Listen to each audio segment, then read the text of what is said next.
Hello, hello, everybody. Here we go again. And it's a pleasure to be online again. And this time with Dr. Branislav Poletanovic. Very nice having you, Brani.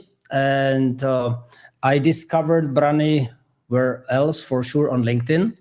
And he's one of my favorite career consultants in terms of not only from content, but the way he is designing his carousels. And so if you would like to see really well done carousels without Canva, by the way, this is his secret. So check out Brani's and his profile. Warm welcome, Brani. We will be discussing today how is it to be stuck in a career, and that's something completely normal. I know you, I know it, many other people know it as well. So could you please very briefly introduce yourself? Where do you come from? And then we will start with our questions. Yeah, thanks, Vaclav, for the kind and warm welcome, and also for the invitation to be with you. So it's really a pleasure getting to know you on LinkedIn. So, well, I'm originally, as you asked, I'm from Serbia, but I was born and raised in Germany. And so basically I studied physics, and after physics I entered the professional career, and there it's where my journey started off, because you go to school, you go to university, you give 150%, and this all pays off, right? But corporate life, or let's say in economics, it's a bit different when you're in the industry. And then my brain started thinking, and the analytical part back from physics, saying, okay, why is the mechanics different? What is going wrong? You do 150%, but something is missing underneath. And this is where I started, to structure everything and to find some rules and tactics, to say, okay, how do you tackle to be successful in corporate or business life? And this is how it all started then back 3 years ago, where I wanted to give that back to the younger generation and made some workshops and sharing these rules, tactics, insights, and I do it daily, basically, on LinkedIn. It's a fun ride just to give it back to the people. So if I look at your profile, I would see, okay, this is a studied psychologist and not a PhD physicist, I was really shocked when I saw what is your highly theoretic background, as I was fighting with theoretic physics in my chemistry schools like hell. So I don't know how I survived the exams. So why are we talking about this topic? And we choose it deliberately because I was stuck in my career. And now my question is to you, have you ever felt stuck in your career, and what did you do about it? Oh, I felt very often stuck, to be honest, but the problem is you don't feel it and sense it at the first glance. I'm still, seeking high performance. And I remember one training, it was about negotiation 10, 12 years back. And the trainer was a psychologist, and in the break I was talking to him. I said, yeah, about career, because you're also some kind of a coach. I see this and that and experience this and that. And then he looked at me, listened very carefully, and said, look, Brani, you're totally stuck, don't you see that? And I didn't see it, right? So it was an eye-opener, and I just went silent and said, gosh, this guy is right, because when you don't grow, when you don't have new topics, right? When you do not have a specific goal which you are chasing, or you do not even reach this goal, right? Saying you're overlooked for promotions, you don't get any raises money-wise. This is also a topic, all these things. Then you realize, okay, you're stuck. And the problem is when you experience that the first time, and we all do it at some specific time, the question is, what now? It's like the system shuts down, you do not have any kind of an answer and whatever. The more experience you get, in life, in career, nowadays, when I got stuck, I say, okay, oh no, I reached some kind of a level. Oh, you're stuck. Okay, what shall we do now? Okay, what options do I have? And then you just sit down, you write down your options, you're pretty literal about any kind of a strength you have. So you just reorientate, you reach out to people, you talk, you see your options, and then you just move on, right? So this is some kind of an information you get, and not some kind of a failure if you feel. But the earlier you experience that, the more yeah, the higher the impact from the bad perspective it can be. But I don't know. What about you? Have you ever felt stuck? I was a very, very specific feeling of being stuck because I was catapulted in a career which I never wanted to do, by everybody was pushing me to the new positions. It was, so I almost never interviewed. And it was like, Václav, would you like to tell this team? And what about this? And what about section head? No, I don't feel ready for this. It's too much. And people, if you don't take it now, nobody will ever ask you for such a move. And everybody was pushing me, the family, the boss, everyone. And then I took it and I ended up in a position which I was not ready for. And I was suffering there like hell and made a lot of managerial mistakes because I was simply not ready. So I was stuck in a very, very specific way.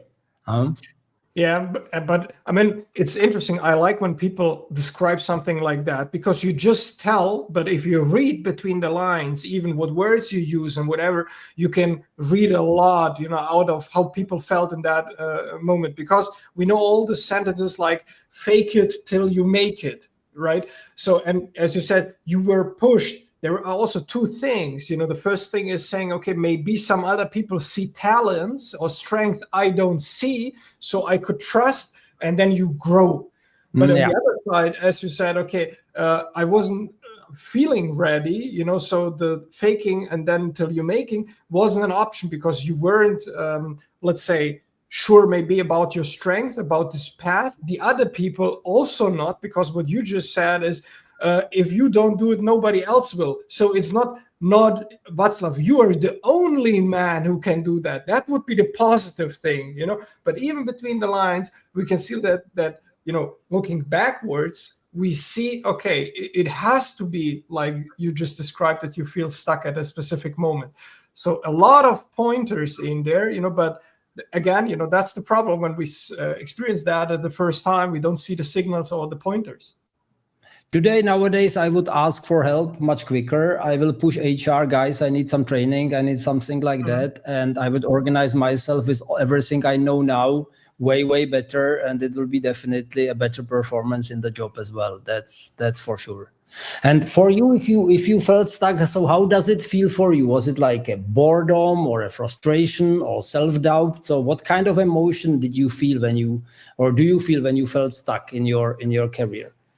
All of them. I mean, it depends on the perspective, right? So boredom, it is when you don't learn anything, that's a problem. Any kind of a new job is really interesting, right? So you have the first 90 days, a steep learning curve, after 6 months, usually people figure that out. And then you focus on delivering and giving impact and results and whatever. That takes for 1.5 years, let's say it like that, and then there is a turning point, whether you go into boredom or there comes now new tasks, new activities, new roles, and whatever, right? So the boredom can set in, depending on what you want. Frustration is, of course, there. Imagine that you have a specific goal or plan going down the road, and then after 1.5 years, say, yeah, I want to be this project lead, or no, I want to have this topic, and you don't get it. You don't get the topic, you don't get the position, or you don't get the promotion, or even, one worse thing, you work your ass off, sorry for this wording, and then after 1.5 or 2 years, you go to your manager and say, look, I have delivered this, that, this is my impact, and I've done that. I think, a salary increase would be great, and they just say no. So this is the moment where you also feel frustration, because you see, okay, where I started 1.5 years back, okay, I got a salary, that's okay. I did 100%, but I walked 50% plus, but you don't get 50% plus on top. You just stay with the things you earned 1 year before. But your learning curve, and you are basically a total different person, right? So this is really so the emotions. There is a variety depending on any specific situation and person, right? So, and how you tackle that. Thank you for that short remark to our listeners. You can ask us questions, and I will display them on the screen, and we'll read them loud for you, because I know that many people are listening to my LinkedIn lives while doing fitness exercises, rowing, and stuff like that. So if you have a question or a comment into the discussion, please tell it, and I will display it on the screen. Why is it Brani, so hard to admit that we are stuck? Because I think in the first time when you experience that, or even later, it feels like a failure. And that's the problem, right? Because whatever kind of a career, whatever kind of a position, whatever kind of a role you have, you picked it. So in that moment when you're stuck, that means that your decision back in time, it feels like it was wrong. So you picked the wrong role, you picked the wrong position, you picked the wrong job maybe. So and the problem is it is some kind of a self-induced feedback telling yourself back, I don't know, half a year, or even 2 weeks when you have a new job, you made a bad decision, So and then everything can set in, imposter, all the doubts which you have, the inner voice you say, I told you. So the negative voice, I told you that this would be the wrong thing, So this negative spiral can then kick off, and then you have really a heck of a problem, right? And I wouldn't recommend, it is there, it's natural, but don't take it like that. The goal and the way how to unstuck is always mindset, right? So in the mindset is something which you have in your mind, so nobody else can induce it or put it in or I don't know, reset your brain. And it is all about, I wouldn't go that like that saying positive thinking. This is just a phrase. That's positive thinking is basically nonsense. Positive thinking is an exercise of mind, and you have to work your mind as a yoga exercise or something like that. So it's not something you have to think positive. That's the most stupid advice I've ever heard. It was nice that once one word triggered my attention, and this was the imposter syndrome. Because it was exactly my case. I was running through the Novartis hall and say, how long will it take them to realize that I'm absolutely incompetent and not ready for the job? The funny question about that in your direction is you were passive out of that, what you just said. So you were waiting. The question is, and this brings me back to that, what I said with mindset. So what was hindering you to be active and say, okay, no, I take the initiative. No, it's my life, my career. I want to change something. What was hindering you? So this is a very interesting. I can admit immediately anxiety. Okay. And how did I was anxious that if I go further, that they will ask me for the next promotion, which I definitely didn't want to have, because the wind was already ice cold up there and the air was thin, and it was definitely not fun. So even if I like the topic, like my people, like my team, but I definitely didn't want to make the next step. And this is the thing in the big organizations: the moment you stop signalizing you are ready for the next step, you are basically gone. You are out of the talent pool, because there are many other people who are eager to do this stuff which you don't want to do. So this was, I was basically anxious to get even more visibility, to get more pressure. And I all the time describe myself as a family man. I didn't want to pursue a high career. It sometimes happened to me somehow. I don't know what. Maybe I was just a lucky one to be at the right moment at the right spot with the assumed right skill set. But today I see it much more critical than in those days. Because I reflect a lot about myself and about the past. So today I would do a lot of things differently, but that's the way, that's life. Yeah, that's life. But you bring up a very, very important aspect, because if we follow down the road of our today's topic saying, okay, I'm stuck and how to unstuck, if we go, to the end of it, it would just lead to an infinite career ladder till we retire, right? Yeah. So, but I would like to emphasize exactly that, what you said. Okay, let's call it, there is a positive stuckness, where you actively decide, to stop some kind of a career, right? In the sense of responsibility, let's call it like that, because we know we have a twofold career. We can be an expert somehow, or we can be a team leader or whatever, right? So in a management style way, both things. Let me put some triggers also in life, I once read a very, very good letter, from a person about your age who's writing a letter to his 25 years old self. And he said, a very nice sentence. He said, look, I know that you're high performing. I know that you want to make a career, but keep in mind when you get a family, so when you get a baby, children or whatever, it is totally okay that your career slows down, because use your experience to do 100% of the job with 80 or even less percent of your performance, which is needed, to get the results. Because slowing down means you free up a bit of your mind. You can focus on your wife, on your children, or on your husband. I mean, on both aspects. So life comes back to the focus. And I can also share it. Maybe you also as well. Christina is also active on LinkedIn. So she's an adult. When kids grow up, then you free up your time because kids focus on themselves, so, and then you have a lot of time. And that's also what was in this letter. The guy said, okay, and then when they grow older, I don't know, 13, 14, so teenager, they basically don't care about you. That's the moment where you can use your experience and the new regained energy to attack again, career-wise, if you want to do it, right? So you can reorientate, whatever. So this is something we should also emphasize. Otherwise, because I'm also not a friend of go higher, bigger, more and more. That's not that healthy. That cannot be the ultimate goal in life. I don't know how you see it. I see it exactly the same way. And it's not important if we had 100,000 or 150,000 followers on LinkedIn or whatever. It's not the goal of life. I think my goal is to make the world a little bit tiny, better place around me, and that's all what I can do. So be a good partner for the wife, for the kids, and for the customers around me, and that's it. Yeah, you cannot do more. Mm.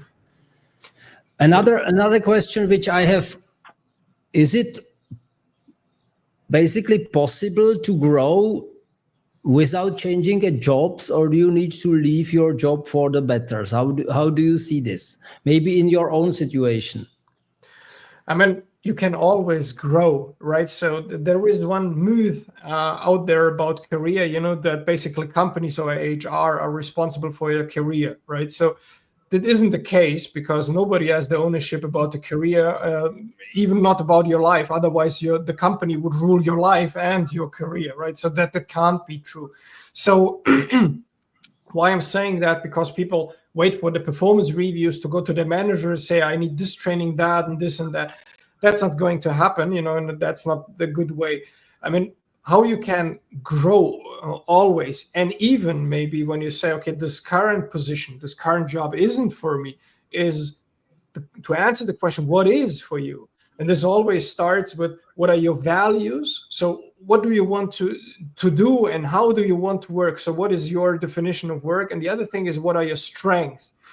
These are the two main pillars. And then what you just said, okay, on the current position, and not to switch jobs, is what are your interests? I would call it like really interested, so professional wise. So, and these three things have to be combined. So let's take an example. If you are working in, let's say, controlling or whatever, and you're doing daily, I don't know, Excel analysis, you make some dashboards. So if you say, yeah, that's very nice, but I would go more in data, in data analytics. What is in the data inference? How can I get more information out of my data?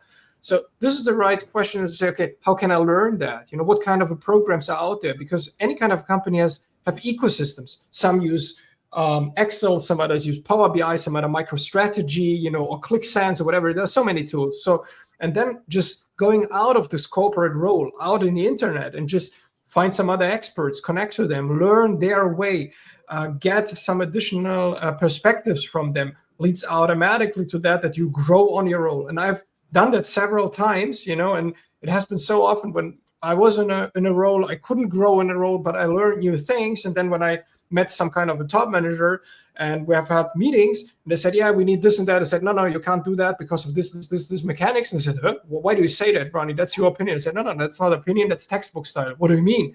So also managers are not totally experts. And then I were explaining them something about strategic things, and said, oh, I didn't know that. Would you mind to share that? Yeah, why not?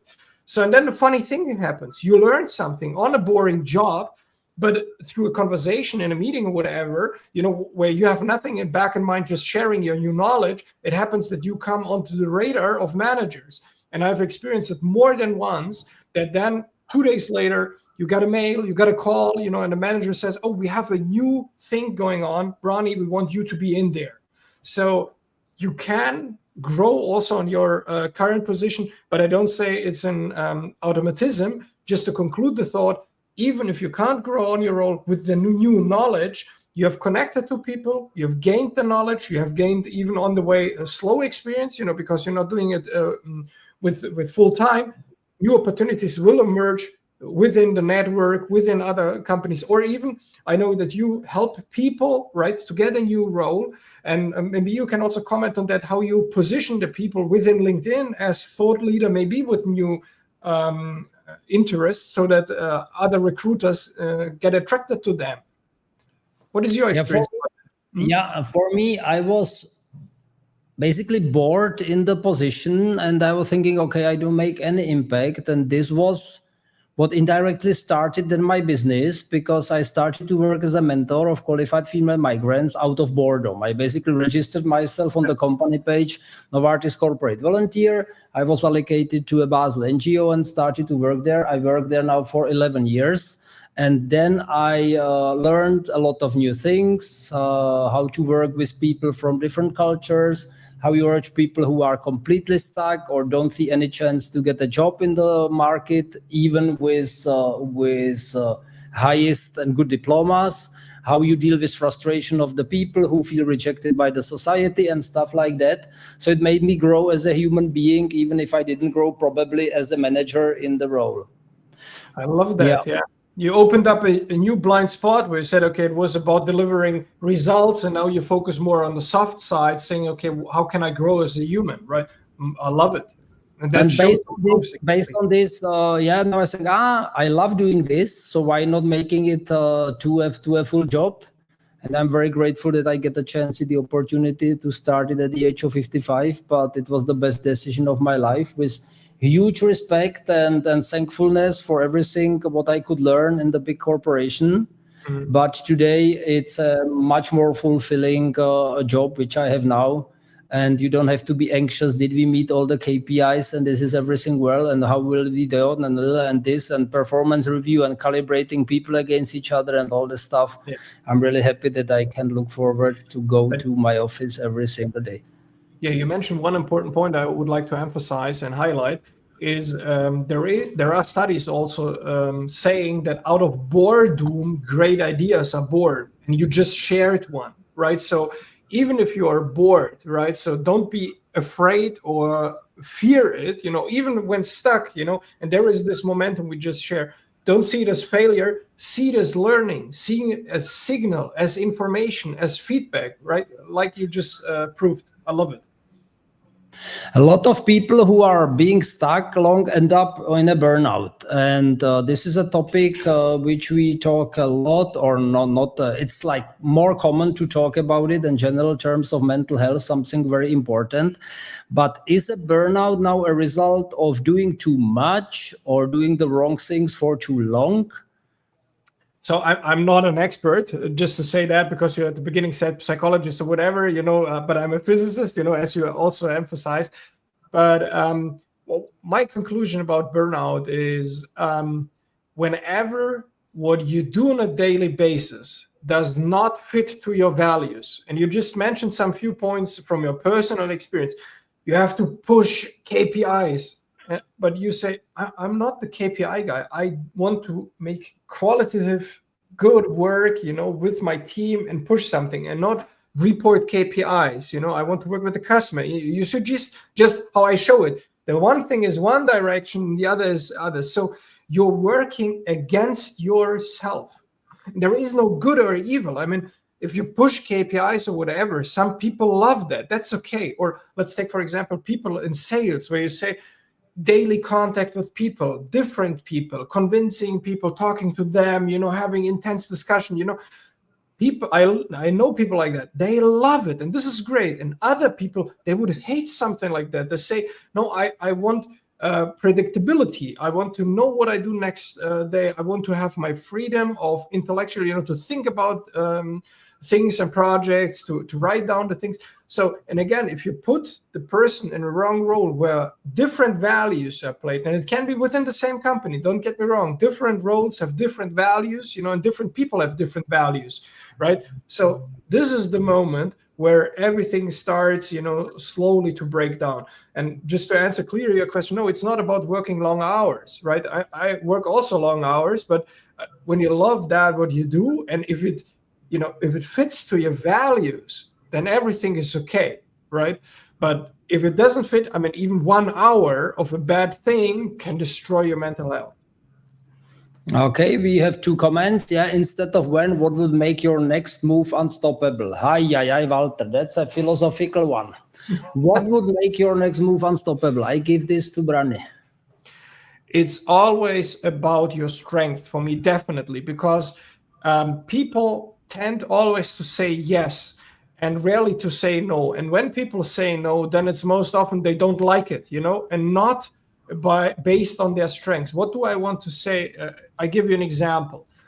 If you are strong in analytics, or let's say in a specific technology or topic, you exactly know what is capable, makeable, and whatever, and you are the expert. And if people come across and say, let's do this and that, and you just say, no, that's not possible, this and that. So this is a micro step of being unstoppable, because when you're clear about yourself, your strengths, you have clarity, and you position yourself, and this positioning leads to all other effects, and you're basically unstoppable. And that I experience that daily when people come to me, say this and that, say, no, I don't do that because I can't do that. Call this guy, he's the better, or she knows it better than I do. This topic is exactly perfectly fine for me, and go on. You're unstoppable because you exactly know your borders, your limitations, and where the sky is the limit, right? So this is for me the most important move. Exactly, I would say the same. When you have aligned your values with your skills, then makes you unstoppable. Then you are really ready to do the extra mile and go for even if it's getting hard, then you keep on going. Yeah. And look, I'll share one example. I once Peter Drucker just said it once. Share with your manager or with your peers how you work and how you learn, right? So whether you like to listen or to read or whatever. And I did that once or twice, sending new managers, said, look, I'm Branislav, we work now closely. This is how I work, blah, blah, blah. And then these are my values. I said, I never lie. So I don't do it, not for me and not for you. So if you don't like it, don't count on me, right? So, and I wrote it. And look, what happens all the time is you get within 5 minutes, even from a very busy manager, you get an email, instant reply said, thanks for letting me know, that's awesome. And here are my views, and they share it with you. And you have a direct, connect about the values and how you perform both. Unstoppable. You are unstoppable. This is a fantastic part of this high art, which is called managing upwards. And thank you for this tip. I never heard it before, but Peter Drucker still stays like a fountain of knowledge. And I was really shocked when I read that Managing by Objectives was written 1941, and it took like 40 years until it spread through the corporation. So this is really where he was with his thinking. 1941, Management by Objectives. That's. Yeah, and he defined the modern management. We don't have to forget that, right? So, and I can highly recommend. He has a nice book, The Effective Executive, whereas he didn't define executive as an high manager. He defines an executive as a person who is able to make independently any kind of a decision, and we basically can do that. So, and this book is a marvelous outline, about how to be effective in life, but also, in any kind of a job, right? So it's really a gem, this book. One question from more questions from my side. So what are the subtle signs that to watch out for that we are getting stuck? So what are the first signals, and how do we feel them or see them, or what to look out for? They're a bit related to boredom. There is these things, Mondays, dreading Mondays, when you say, so that could be one thing. Then we have also meaningless, when you work something and nobody cares, so you feel replaceable. So that's always a sign you do not generate impact, not because of yourself, but something is odd in a position, or you lost your goals, or maybe you reached your goals but missed the moment to redefine or define new ones, right? So this is also something. When you have a lot of office politics, that's also going on sometimes here and there, right? So a lot of people playing in the background, and you feel just disconnected. We say, okay, what's going on? But there is one thing I love the most. It is because I'm always the winner guy, and always striving for higher performance. Is when you outgrow your role. That also happens, right? So when you play the game through, that's also something when you say, okay, can I learn something? No, I do the job better than my boss does, and so everywhere you look, you don't see something specific, and then you can just focus maybe what you just said. How can you personally grow and whatever? That's fine, that's everything cool, but this is really a phase where everything slows down. Okay, if you can use the slowdown for anything else in life, that's great. Otherwise, this is also an indication if you don't compensate this free time with something else, then it will lead to some kind of boredom or stuckness and etc. Would you have any success story for us, how you work with client and help him to get unstuck? Because, this is all the time we talk a lot of theory, but people love to hear success stories. And what I see all the time when you post a success story of a client, those are the most successful posts. People love success stories. So give us one. True. That's true. I mean, for me, it's always with the customer. I love the moment where they gain the clarity. So often customers come to me or clients and they just say, okay, I want to do this and that. Give me some tactics how we can reach that. And I said, okay, but I don't tell them what to do, because I see sometimes between the lines that that's not the right move, so I can't just tell them, okay, no, that's not the right decision. But why I'm telling that, then I give them advice about that, what they've asked. For example, I had a client recently, and then he said, yeah, I want in this position, this role, this is a great opportunity. I was doubting that. I said, but okay, reach out to this manager, learn this and that, prepare for the CV with that story. We were aligning a bit of the values and his strength, right? And shaping his story so that when you talk about yourself, you nail it down. He got the position, he was working there, and then half a year later, he called me and said, Brani, something is wrong. I said, yeah, tell me. And then he explained, I said, yeah, I knew it, because you're not that person, right, for this kind of a position. And he said, how did you knew that? And I said, okay, we have done some kind of a personality check, and he was super smart, but basically applied on a super boring position. So there is a disconnect, right? So, and you can sense that when you say, okay, the values, the strength, and also the personality, when you mix that together, then you see, okay, where is the mind going, right? And then now I redirected him and said, okay, check that. And I give him 5 or 6 different roles, and he was sneaking in. This is also an advice what I give. You don't have to switch the positions. The other was also asking that. So I was telling him options, and I said, search for courses online, for example, in Udemy or Coursera, and just enroll in such kind of new courses and attend them for 15 minutes.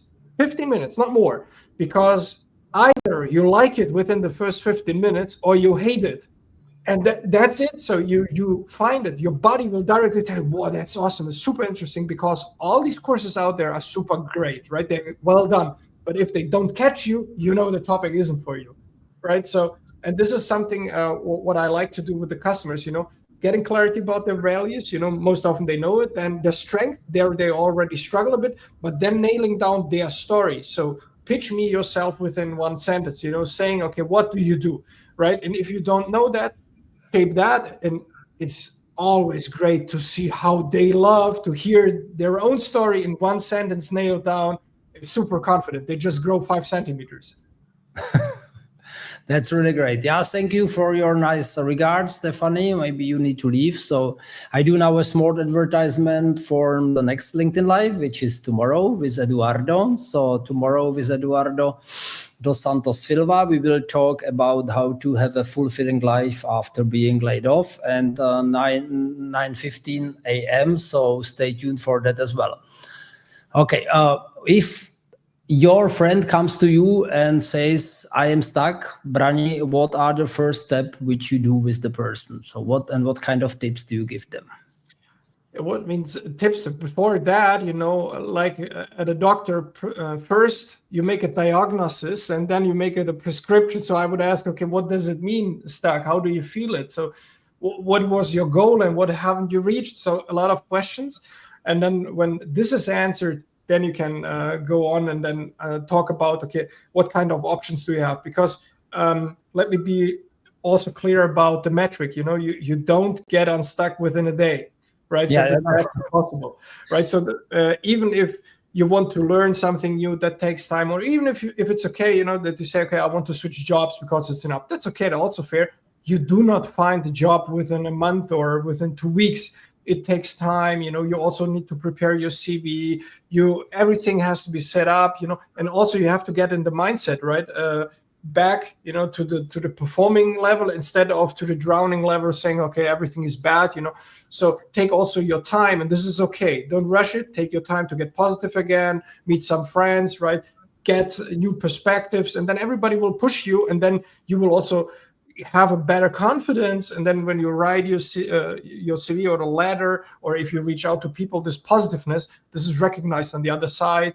So, and by my experience, it takes half a year to maybe 10 months, to switch the positions or get a new job and whatever, right? Yeah, I tell the same to my customers. This is all a marathon and not a sprint. Yes, some people are very, very lucky and get excellent opportunities in few weeks. But most of the time, it's really not 100 or 400 meters. It's mostly, 10,000 and more. Some people are having, specifically in this very, very difficult job market situation in pharma, what we have now in Switzerland, and I think globally, that's the way it is. I am personally a big fan of tiny improvements, like do something a little bit every day. So what are your tips for a daily small step, what people can do to break the pattern, to being stuck? What would you advise? There is this famous speech of this US general say, if you want to do awesome things, start in the morning making your bed, right? So, and then, then afterwards, take a shower, then etc.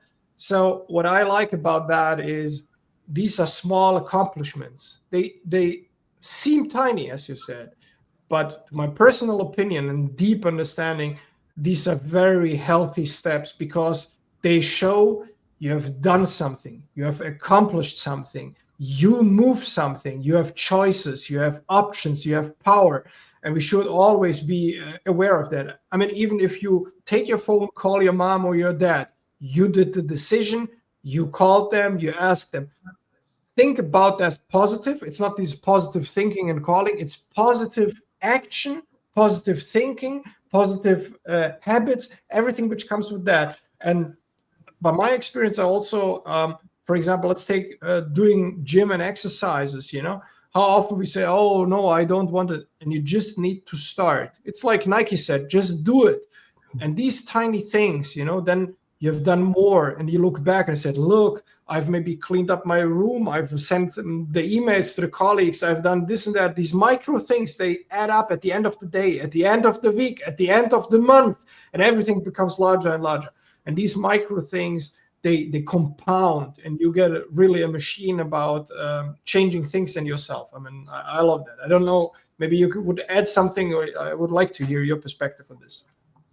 It's all about showing up. I started to go to the gym 2 years ago regularly. Now I go 3 times a week, and it became a habit. I don't think about it. Am I tired?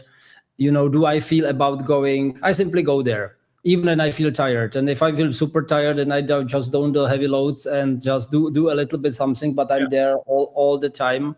And unless I have fever or something like that, I show up in the gym. And at the age of 62, I see such unbelievable body development, which I never thought that this is possible. And I never feel exhausted by it after the training, which is funny. So some dumbbells at the age of 62, I turned from an asthenic into a pretty muscular guy. I had to change all my shirts and everything, jackets, everything is too small. And this at the age of 62. So this is a pattern.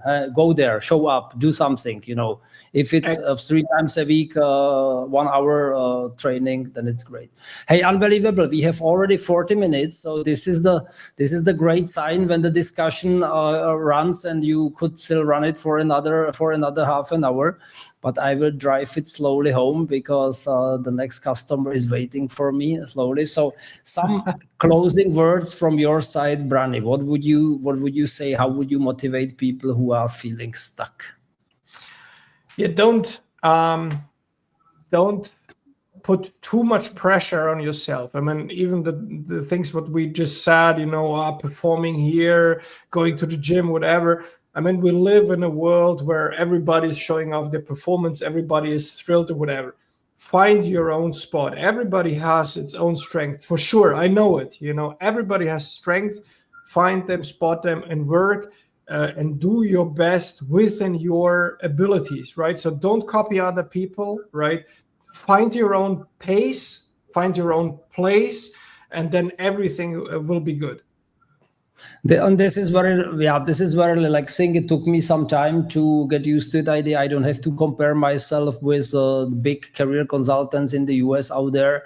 I do my own stuff, and this is a very relief. That's a huge relief, because you do your stuff, you find people who like it, others don't, and that's okay. So we are not here for being perfect.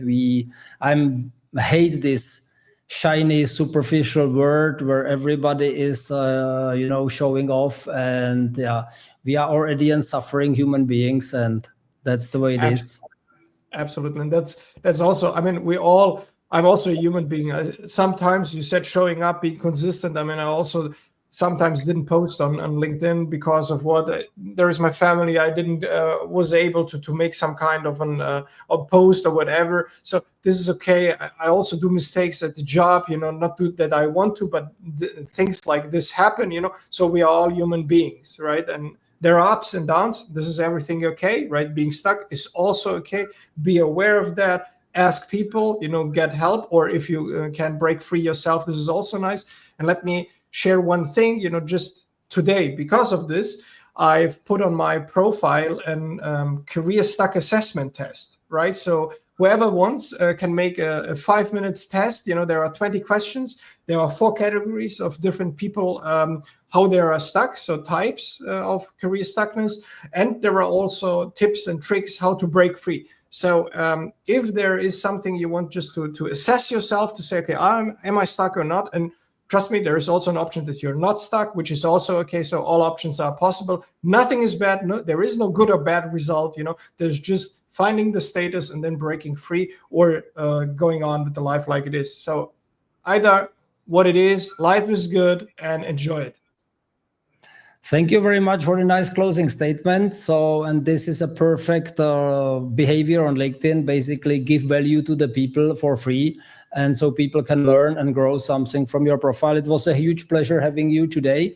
Thank you very much for that, Branislav. I will now close the stream, and you can stay for a moment in the studio for a short wrap up. Thank you so much, guys. Thank you for being our guest, and thanks for watching. Bye-bye.